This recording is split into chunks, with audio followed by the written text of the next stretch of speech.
Arthur-sama, daisuki. Caboose-kun, daisuki.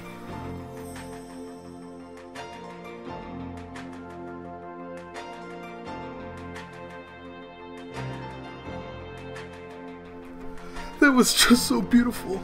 There couldn't possibly be a show out there that could just beat that.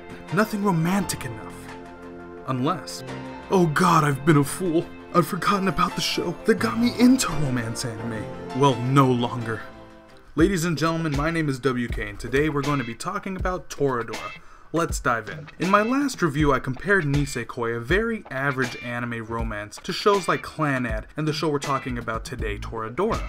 Reason being because I hail these two shows as some of the best examples of storytelling in anime romances. And that's really a hard thing to achieve considering most of the stories being told nowadays are... Well, for now we'll put Clannad back on the shelf. We'll save that for a rainy day, because today it's all about the lighter side of romance. Toradora is in fact in high school, and if me and Ryan haven't beaten that joke into the ground yet, we won't. The story starts off with my homeboy Ryuji, also known as the Dragon, beginning his high school debut. Most people see him as a person who you don't want to mess with due to his looks, as they give off this evil demeanor. So he tries his best not to give off that vile look. And he wants to be more of a nice guy. Yay! But fate would have it that the dragon was to meet the tiger, also known as Taiga. And from then, the show begins. After a collusion between the two powers, turns out they're both in love with their respective best friends. So in both their interests, they become partners to conquer their loved ones. The first couple of episodes start Toradora off so well that I would consider them some of the best paced intros to any anime I've seen. The setting is set up to the point where you can analyze the situation and the characters before the show has a chance to do it itself. Some may see that as a negative, but its execution is so well placed that it becomes part of the fun, especially since the cast is so relatable. Ryuji, our main character, portrays what I think would be an honest representation of a high school romance. The way his emotions change and develop over the course of the show has that sincere truth to it. He has some bad inner demons, even some abandonment issues. Here's the thing with Ryuji though, he does his best to not let that take control of his life. He takes care of his mom, and Taiga to the same extent. Taiga, on the other hand, who has this really repressed demeanor, almost thrives on her past.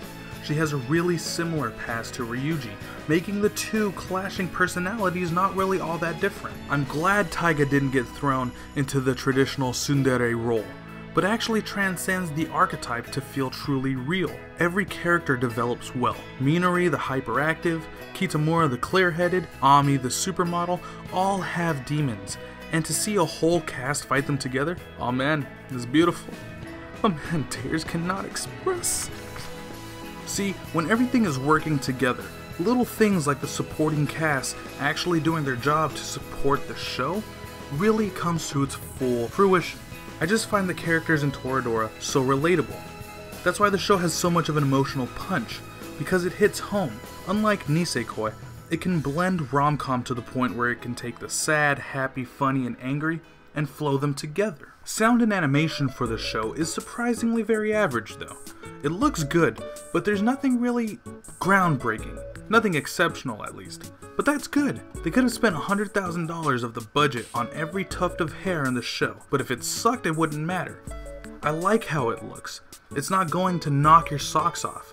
But the way the setting is molded together with the story, along with the backing music, sets up every scene that it ends up being gorgeous as a whole. Scenes where there's dark, moon-like nights, scene where there's really bright beach days, and a lot of the classroom settings. Everything is really molded together well to give you a good idea of what the show's supposed to be about. The Japanese voice acting is top-notch, making these characters really pop. The English dub is also supposed to have an all-star cast of famous voice actors. I just didn't have the Blu-ray to compare it.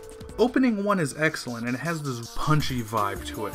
A super energetic starting track to get you ready for the show, kind of showcasing off all the characters as they come along. Ending 1 is okay. Opening 2 is kind of lame and so is ending 2, but it is to be expected. The backing music to a lot of the tracks really do make the scene that you're watching feel authentic. Like what you're watching is supposed to have a lot of emotional backing to it, and most of it does.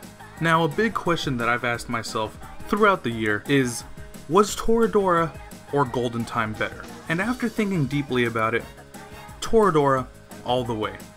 Golden Time had the better representation of the relationship afterwards, but as a whole substance, Toradora goes down way better. I just feel the emotion and execution of Toradora just tramps as one of the best rom-com animes out there.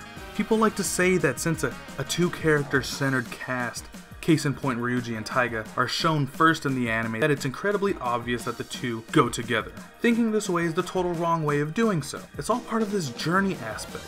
Toradora is all about finding what true love really is, and the interactions that led you up to that point. With all that being said, Toradora gets an overall score of 10 out of 10. Once again, thank you guys all for watching, and until next time, keep swimming.